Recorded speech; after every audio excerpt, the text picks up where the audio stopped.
తాకట్లో ఉన్న మీ బంగారాన్ని విడిపించి ఆ రోజు ఆన్లైన్ రేటుకి కొంటాం. Sharma gold company. So right నాతో పాటు రాధా మనోహర్ దాస్ గారు ఉన్నారు. హరే కృష్ణ తల్లి. కుంభమేళలా ఇప్పుడు చూస్తే ఎక్కువగా నేను విదేశీ పర్యాటకులను చూస్తున్నాం. పట్టు చీర కట్టుకుని ఆ భగవంతుణ్ణి స్మరించుకుంటూ ఉన్నారు. వాళ్ళకి బుద్ధి ఉంది, వాళ్ళు బుద్ధి వాడుతున్నారు. మనమేమో స్నానం అనే కాన్సెప్ట్ లేకుండానే సండే కదా. ఇదే ఒక మంచి పాయింట్ వచ్చింది యాక్చువల్ మీరు మాట్లాడిన దగ్గరే. 3 పూట్ల స్నానం చేసేవాళ్ళు 1 పూట మాత్రమే చేస్తున్నారు లేదో ఒక డౌట్ వస్తుంది. దీన్ని మీరు అగ్రీ చేస్తారా చేయరా? ఎందుకు అగ్రి చేయాలి? శుభ్రంగా లేని పందుల గురించి. సో ఈ మధ్య కాలంలో అఘోరాలు వచ్చేస్తున్నారు సోషల్ మీడియాలో. నిజంగానే అఘోరాలు నమ్మొచ్చు అంటారా? ఇప్పుడు మాట్లాడుతున్న వాళ్ళు అఘోరాలేనా? మంచి ప్రశ్న కదా. ఆ తీసే ఘోరా ఘోరం కానివాడు అఘోర. నాగ సాధువులు అంటే ఎవరు? ఇది బృందావనంలో జరిగింది అంటే నమ్మచ్చు. అమ్మ చరిత్ర కదమ్మా. హాయ్ హలో నమస్తే, this is Suvarna. Welcome to Suman TV. పరిచయం అక్కర్లేని పేర్లు కొన్ని ఉంటాయి. సోషల్ మీడియా ఆన్ చేస్తుంటే వారి మాటలు చాలా మందికి నచ్చుతాయి. సో రైట్ నాతో పాటు రాధా మనోహర్ దాస్ గారు ఉన్నారు. సో వారితో మాట్లాడదాం, మరిన్ని విశేషాలు తెలుసుకుందాం. ఇప్పుడు ఎక్కడ చూసినా కూడా కుంభమేళా గురించే మాట్లాడుకుంటూ ఉన్నారు. సో కుంభమేళా గురించి బోల్డ్ అని విశేషాలు ఆయన మాటలో తెలుసుకుందాం. నమస్కారం గురువు గారు. హరే కృష్ణ తల్లి. ఎలా ఉన్నారు? చాలా బాగున్నావు. నువ్వు కుంభమేళ అంటే మా మనసు అక్కడికి వెళ్ళిపోయింది. వెళ్ళాలనిపిస్తుందా మీకు కూడా? ఏవో ప్రయత్నాలు కూడా చేస్తున్నాం, ఇంకా అందివే అవేవో మాటలు నడుస్తున్నాయి. ఎలా వెళ్తామో ఎప్పుడు వెళ్తామో భగవంతుడి అనుగ్రహం మాకు తెలియదు. కానీ 13లో మహాకుంభకి వెళ్ళాను. భగవంతుడి అనుగ్రహం ఇప్పుడు కూడా తీసుకెళ్తే ఐ మోస్ట్ ఫార్చునేట్, భాగ్యవంతుని. కానీ ఇది గొప్ప అనుభూతి. ఎందుకంటే అసలు తప్పిపోతే ఇంక వెతుకుంటూ ఉండాలి క్యాంపుకి రావడానికి. ఎటు చూసినా జనం జనం జనం, ఎంత జనమో. కానీ great event on earth, not India. ఎందుకంటే ఏమిటి 5 రోజులకు 10 కోట్ల మంది స్నానాలా? అది కూడా వచ్చిన వాళ్ళందరికీ ఫ్రీ ఫుడ్డా, ఫ్రీ వాటరా? ఇది ఇప్పుడేదో గవర్నమెంట్ చేస్తుందా అని అనుకుంటారేమో. సహజంగానే అటువైపు ఉండేటువంటి ఉత్తర భారతంలో ఉత్తమ గుణం ఇవ్వడం ఇక్కడ కూడా ఉంది, నో డౌట్. ఇప్పుడు గవర్నమెంట్ సాధువుల పరిపాలనలో ఉంది. ఇంకా ఆయన ఇవ్వకుండా ఉండడు. కొందరికి చమ్కీలు ఇస్తాడు, కొందరు దమ్కీలు ఇస్తాడు. ఇవ్వాల్సింది ఇచ్చేస్తూ ఉంటాడు అనే మొహమాటలు నేను అడగదు బుల్డోజర్ బాబా. మా గత అనుభవం 2013లో మేము అలా స్నానం చేసి వస్తున్నాం, ఎండ అలా ఇసుకలో నడుస్తూ ఉన్నాం. అలా బోల్డ్ అన్ని టెంట్లు, ఒక క్యాంప్, వాళ్ళందరూ భజనలు కీర్తనలు ఎవరో అలా కొన్ని చూస్తాం కదా. వాళ్ళందరూ పిలుస్తారు, బాబాజీ అయ్యే ప్రవచన్ సునో, ప్రసాద్ ఖావో అని పిలుస్తూ ఉంటారు. అలా చాలామంది. సరే ఎక్కడో లహసూన్ ప్యాజ్ నయేనా నీ ఏ కుంభ్ హై, మహాకుంభ్ హై, ఏ ఆశ్రమ్ హై, యా ఐసా నై అని చెప్తారు. ఉల్లి వెల్లుల్లి మనకు వెల్లు కదా తినం. సరే మొత్తానికి ఎక్కడో ఒక చోట కూర్చున్నాం. వాళ్ళు మట్టినే అలా గట్టులా చేశారు, ఒక చాప లాంటిది వేశారు, కూర్చున్నాం. ఇంత పెద్ద చపాతి వేశారు, అదే పరోటా. అయిపోతాం కదా, ఒక్కదానికి అయిపోయింది మాకు. అంటే ఒక్కటి తినేసరికి అదే మామూలుగా లేదు, హెవీగా ఉంది. ఇంకా లేచిపోతున్నాం మేము. బాబాజీ అవరేకి రోటీ కావా, ఇంకొకటి అన్నారు. నేనే పేట్ భరా బాబా मैं जाएंगे నేనే ఏ పుదీనా కా రోటీ అయ్యి అన్నాడు. మేమన్నా అల్లులమా బతిమాలడానికి? నేను బయటకు వచ్చి అన్నాను, బతిమాలి పెడుతున్నారు అతిథులకి, అదే మన వాళ్ళు అయితే వ్యాపారం చేసేద్దరు ఇక్కడ 10 రూపాయలు 100 రూపాయలు అని. ఇలాంటి ఎక్స్పీరియన్స్ పొందిన వాళ్ళలో అమర్నాథ్ వెళ్ళిన వాళ్ళు కూడా పొందుతారు. అటువంటి నేలలో పుట్టాం, అటువంటి ఇటువంటి గొప్ప కార్యక్రమాలు జరిగే కాలంలో మనం ఉన్నాం. సో నేను ఒక్కనే అదృష్టవంతుని కాదు, మనమందరం అదృష్టవంతులు. ఓకే. సో గురుజీ, కుంభమేళలా ఇప్పుడు చూస్తే అంటే సనాతన ధర్మాన్ని ప్రేమించే వాళ్ళు హిందువులు ఎలాగో వెళ్తారు, ఓకే. ఇప్పుడు ఎక్కువగా నేను విదేశీ పర్యాటకులను చూస్తున్నాం. ఎక్కడ చూసినా కూడా అంటే మన హిందూ సాంప్రదాయాలు కావచ్చు, మన సిద్ధాంతాలు కావచ్చు, వాళ్ళు అంత బాగా గౌరవిస్తున్నారు. మొన్నటికి మొన్న కోటి దీపోత్సవం జరిగింది. మనందరం వెళ్ళి అక్కడ శివుడిని ధ్యానించుకోవడం వేరు, దీపం వెలిగించడం వేరు, ఆరాధించడం వేరు. కానీ విదేశాల నుంచి వచ్చినటువంటి మహిళలు పట్టు చీర కట్టుకుని బొట్టు పెట్టుకుని సో ఆ భగవంతుణ్ణి స్మరించుకుంటూ ఉన్నారు. సో ఎలా చూడాలి, మీరేం చెప్తారు?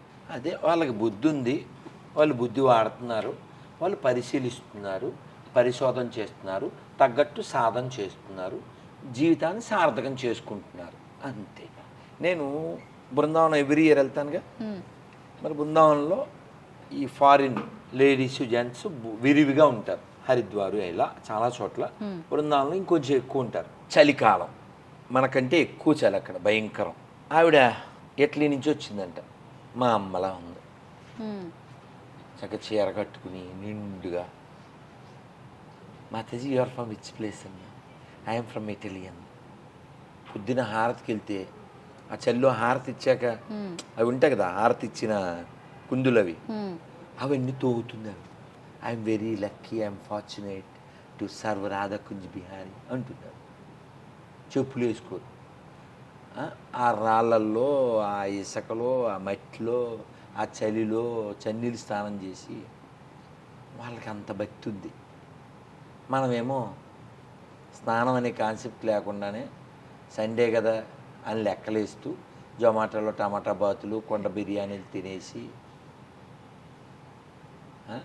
మనది ఎంత గొప్పదో మనం గ్రహించట్లేదు, వాళ్ళు గ్రహిస్తున్నారు అంతే. అయితే ఒక మంచి పాయింట్ వచ్చింది యాక్చువల్ మీరు మాట్లాడిన దగ్గరే. ఇప్పుడున్న జనరేషన్స్ ఒకప్పుడు పద్ధతులు, సాంప్రదాయాలు తెలుసు. అంటే ఇంట్లోంచి బయటికి వెళ్ళినా, బయటకు వచ్చిన తర్వాత ఇంట్లోకి వచ్చినా కూడా కొన్ని సాంప్రదాయాలు పాటించాలంటారు. మీరు అన్నట్టు ఇప్పుడు అసలు 2 పూట్ల స్నానం ఎవరు చేస్తున్నారు అన్న క్వశ్చన్ అడిగితే ఆన్సర్ ఎక్కడ దొరకదు. అంటే ఏసీల్లో బ్రతుకుతున్నారు, మంచి లగ్జరీ లైఫ్ లీడ్ చేస్తున్నారు. 3 పూట్ల స్నానం చేసేవాళ్ళు 1 పూట మాత్రమే చేస్తున్నారు లేదో ఒక డౌట్ వస్తుంది. దీన్ని మీరు అగ్రీ చేస్తారా, చేయరా? ఎందుకు అగ్రీ చేయాలి? శుభ్రంగా లేని పందుల గురించి వాటర్ లేకపోతే పర్వాలే. ఇప్పుడు మనం చెప్తే బాగుండదు, దీనికంటే పల్చగా ఉంటుంది కాగితం. ఎక్కడ? బాత్రూంలో. ఎప్పుడన్నా ఎయిర్పోర్ట్కి వెళ్తే, లేదు పెద్ద పెద్ద హోటల్స్లో అలాంటి చోట పల్చని కాగితాలు. దేనికి? ఎక్కడ ఉండాలి? వాటర్ లేని చోట, వాటర్ లేని దేశాలు, వాటర్ లేని ప్రదేశాలు కదా. ఇన్ని నదులుంటే ఆ కాగితాలు వాడే అంత కర్మ వాళ్ళ కర్మ. అది నీకేం పోయగలం? కదా. స్నానం ఖచ్చితంగా చేస్తే నీకు మంచిది. ఎప్పుడైనా మీరు గమనించవచ్చు, స్నానం చేసి వచ్చాక పూర్వం నుంచి అనిచి అమ్మయ్య ప్రాణం హాయిగా ఉందరా, ప్రశాంతంగా ఉన్నాం అంటాం మనం, అంటాం. ఓకే. సో గురుజీ, మీకు ఎవరికి అనిపిస్తే వాళ్ళకి సనాతన ధర్మం గురించి, భగవద్గీత గురించి, మన సాంప్రదాయాల గురించి, హిందూ ధర్మం గురించి చెప్తూ ఉన్నారు. ఇదంతా ఓకే. ఇప్పుడు చాలామందికి కమింగ్ జనరేషన్లో తెలుగు భాష అంటే ఏంటో తెలియట్లేదు. చాలామంది పిల్లలు, స్టేట్స్లో ఉన్న వాళ్ళు కావచ్చు, మన హైదరాబాద్లో ఉన్న వాళ్ళ పిల్లలు కూడా తెలుగు భాష తెలియదు. చిన్నప్పటి నుంచి పెరిగే వరకు కూడా నువ్వు ఇంకా అప్డేట్ అవ్వాలి. పల్లెల్లోనే తెలుగు రావట్లేదు. హైదరాబాద్ ఎందుకు అంటావు? ఓకే, విలేజెస్లో ఇదంటే ఒక మినీ భారత్ లాగా చాలా రాష్ట్రాల వాళ్ళు ఉంటారు. కానీ పల్లెల్లో కూడా ఎందుకంటే ఇంగ్లీష్ వ్యామోహం, ఇంగ్లీష్ మీడియం. దురదృష్టం ఏంటి, ప్రభుత్వాలు కూడా తెలుగు నేల మీద తెలుగు లేకుండా చేస్తే అలాగే. ప్రపంచంలో ఒక లార్జెస్ట్ లాంగ్వేజ్ మాతృభాష కదా. సినిమాల్లో కూడా మంచి పాటలు ఉన్నాయి. చిన్నప్పుడు తేనె కన్నా తీయనిది తెలుగు భాష, దేశ భాషలందు లెస్స తెలుగు భాష. అలా శ్రీకృష్ణదేవరాయలు తెలుగదేలయన్న దేశంబు తెలుగేను, దేశ భాషలందు తెలుగు లెస్స. ఆయన ఎవరు? నేను తెలుగు వల్లబుండ అని చెప్పి ఆయన చెప్పుకున్నాడు. యాక్చువల్లీ ఆయన తులు భాష కలిగిన వాడు. ఆయన తెలుగు వల్లబుండ అని చెప్పుకున్నాడు. అలాంటి భాషని, అంత గొప్ప భాషకు వారసులం తల్లిదండ్రుల యొక్క దోషం వలన, ప్రభుత్వాల దోషం వలన భాష అలా నాశనం అవుతుంది. ఆ సినిమాల్లో కూడా బాధపడుతూ ఎంఎస్ నారాయణ చాలా బాధపడుతూ ఒక మంచి ఇన్సిడెంట్ ఉంటుంది. సో కాబట్టి నువ్వు మీ అమ్మకి అన్నం పెట్టకపోతే పిన్నికి శారీ పెడతావు నువ్వు. అందుకే రామాయణంలో చెప్పారు, ముగ్గురిని మర్చిపోకూడదు: మాతృభూమి, మాతృమూర్తి, మాతృభాష. రామచంద్రమూర్తి ఇంకా రావణవధ అయిపోయాక లక్ష్మణుడు అంటాడు, అన్నయ్య బాగానే ఉంది కదా ఇక్కడ, సెటిల్ అయిపోదామని అంటే అంటాడు, అపి స్వర్ణమయీ లంకాం నమే లక్ష్మణ రోచతే, జననీ జన్మభూమిశ్చ స్వర్గాదపి గరీయసి అంటే అమ్మా అంటే ఏంట అంటే లక్ష్మణ ఈ లంకానగరం సువర్ణమయమై బంగారమయమై కాంతులతో శోభిస్తుంది, దీన్ని చూసి రోధించకు. డోంట్ హ్యాంకర్. మాతృభూమి మాతృమూర్తి స్వర్గం కంటే గొప్పవి. ఇది చాలా తుచ్చం. ఇది మనం నేర్చుకోవాలి. ఇది మానేసేసి మా వాడికి తెలుగు రాదండి uncle, I don't know Telugu అండి, దౌర్భాగ్యం కదా. తనికెళ్ళ భరణి గారు అన్నారు ఎప్పుడో, కళ్ళజోడు చాలా మంచిది, బంగారు ఫ్రేము ఎవరి పనికి వస్తుంది? కళ్ళు ఉన్న వాళ్ళకి, గుడ్డి వాళ్ళకి ఎందుకండి ఏ ఫ్రేమ్ అయితే మాత్రం. మాతృభాష కళ్ళ లాంటిది, ఇతర భాష కళ్ళజోడు లాంటిది. ఇతర భాష మాట్లాడడం తప్పు కాదు, మాతృభాష వదిలేయడం తప్పు. అట్లా గురుజీ, కృష్ణ చైతన్యంలో అమ్మ మీకు బాగా ఆకర్షించే అంశం ఏంటి కృష్ణ చైతన్యంలో? మంచి ప్రశ్న, థ్యాంక్ యూ తల్లి. అవును. మా ఫ్రెండ్ నాకు బుక్ ఇచ్చారు. ఆ పుస్తకం పేరు ఆత్మ సాక్షాత్కార శాస్త్రం. ఇస్తే నా దగ్గర బోర్డు పుస్తకాలు ఉన్నాయి. మా నాన్నగారు ఎప్పుడన్నా డబ్బులు ఇస్తే కొన్ని డబ్బులు నొక్కేసి పుస్తకాలు కొనేడుగా. విశాలాంధ్ర బుక్ ఫెస్టివల్ అడిగి వెళ్ళిపోవడమే. ఆ డబ్బుల్లో 1000-500 కొన్ని పుస్తకాలు కొనేసి పట్టుకోవడమే. అవన్నీ అట్లా వేసేసి నెంబర్లు వేసి ఇప్పటికీ ఉన్నాయి ఆ పుస్తకాలు చాలా. అలా ఆ పుస్తకాలు పెంచుంది. వాడు బుక్ ఇస్తే మన దగ్గర బోర్డులు ఉన్నాయి అని అలా పక్కన పడేశాను. కానీ ఓ రోజు తీసా, బుక్ నేను పట్టుకున్నా, తర్వాత బుక్ నన్ను పట్టుకున్నా, ఇప్పుడు మీరు నన్ను పట్టుకున్నారు. ఓకే, ఆ పుస్తకం పేరు అడగట్లేదు. ఏంటి ఆ పుస్తకం పేరు? ఆత్మ సాక్షాత్కార శాస్త్రం. ఆత్మ సాక్షాత్కార శాస్త్రం. ఇస్కాన్ లో ఉంటుంది, ఇంగ్లీష్ లో the science of self realisation. Okay. So Guruji, ఇప్పుడు ప్రపంచవ్యాప్తంగా యోగా మీద, మెడిటేషన్ మీద, ధ్యానం మీద ఇంట్రెస్ట్ ఎక్కువగా ఉంది, చూస్తూ ఉన్నాం రైట్ నౌ కరెంట్ డేస్లో. ఒకప్పుడు కూడా ఆరోగ్య అలవాట్లకు సంబంధించి మనం ఏం చేయాలో చెప్పేవాళ్ళు పెద్దవాళ్ళు. కానీ ఇప్పుడు పరిగెడుతున్న టైంలో ప్రతి ఒక్కరూ కూడా వీటన్నిటి మీద ఆసక్తి చూపిస్తున్నారు. కేవలం ఆరోగ్య సమస్యలు పెరగడం వల్ల అంటారా, లేదంటే ఒకప్పుడు మనం మర్చిపోయిన విలువల్ని మళ్ళీ తెచ్చుకుంటున్నాం అంటారు? మొదటి దాంట్లోంచి రెండో దాంట్లోకి ఏదో ఒక కారణం అయినా అది మంచిది కదా. రోజు సూర్యుడికి నమస్కారం, ఆదిత్య హృదయం.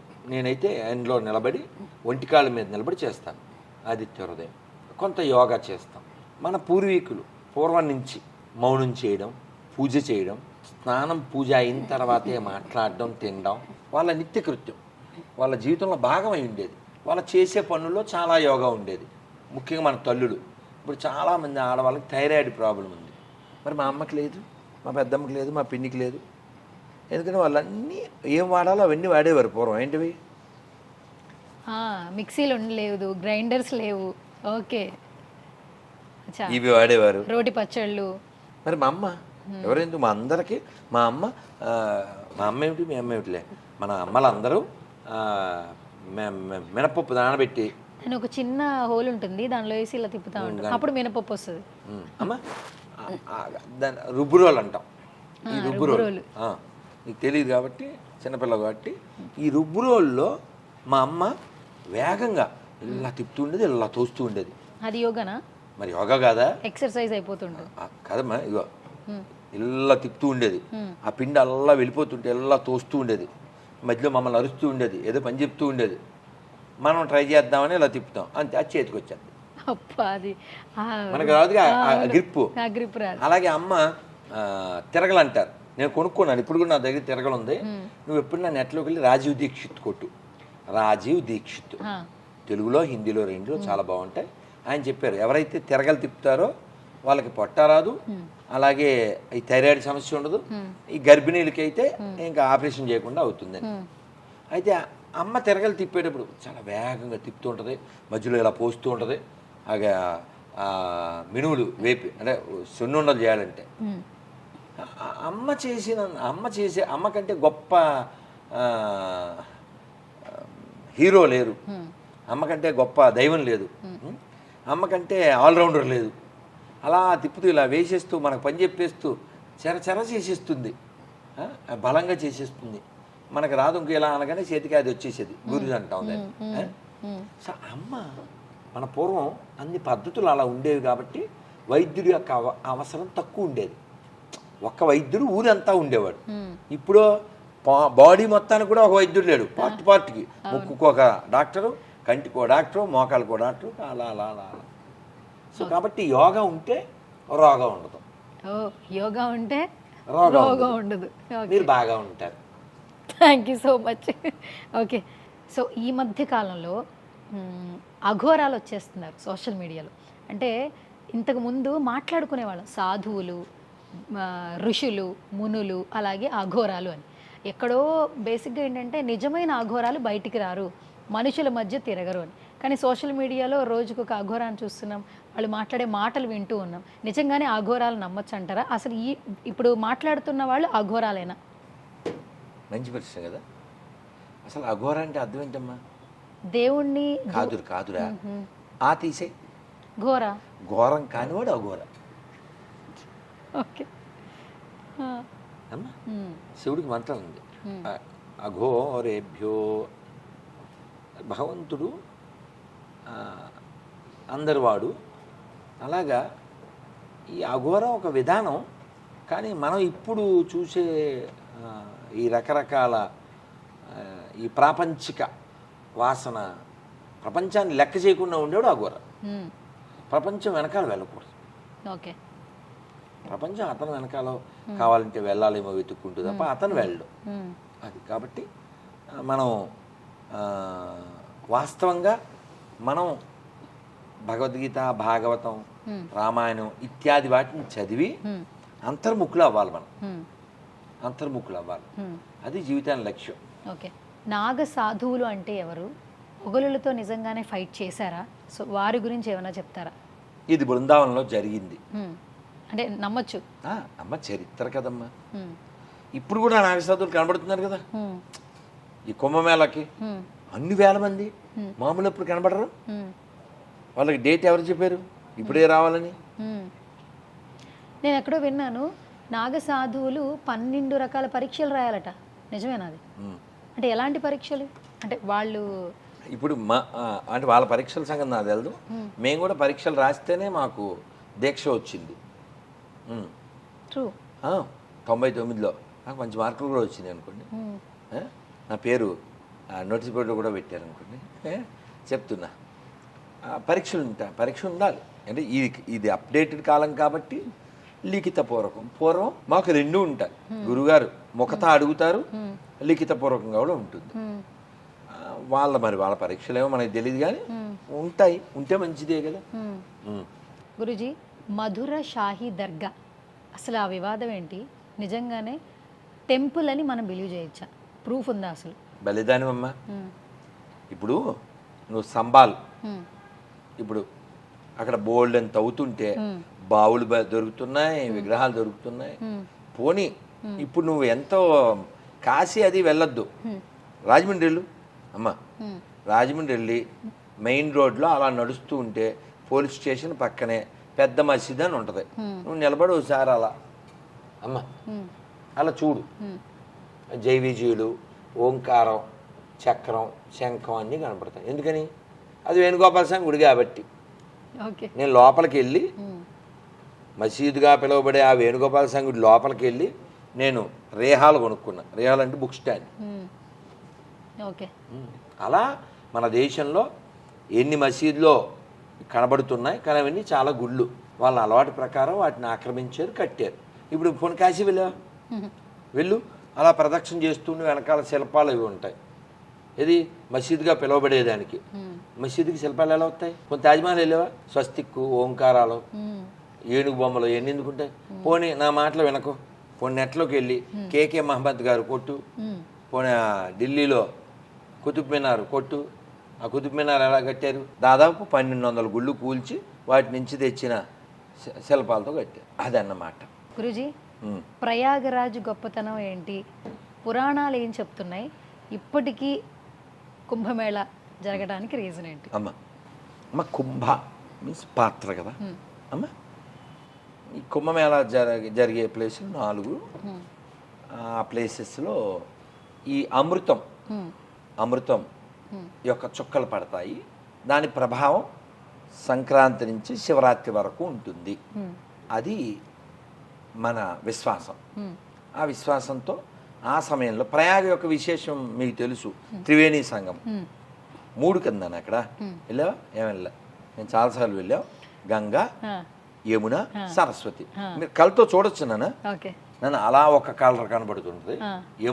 యమున బ్లాకిష్గా ఉంటుంది, గంగా ఇలా ఈ కలర్లో. 2 నదులు మనకు కనబడుతుంటాయి. సరస్వతి అంతర్వాహి. ఓకే.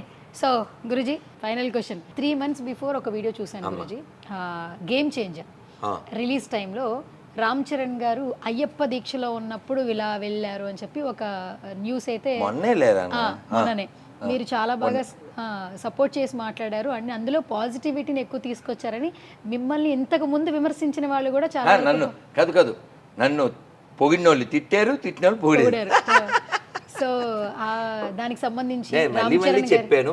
నీ క్వశ్చన్ చెప్పేలే. సో ఆ రోజు రామ్ చరణ్ గారు చేసింది మనం ఎలా చూడాలి? యాక్చువల్లీ చాలా మంది ఏంటంటే భక్తిని భక్తిలా చూడట్లా, కాంట్రవర్సీ చేయడానికి చూస్తూ ఉన్నారు. సో ఆయన భక్తితోనే ఉన్నారు, ఎక్కడికి వెళ్ళినా కూడా అదే భక్తితోనే ఉన్నారు.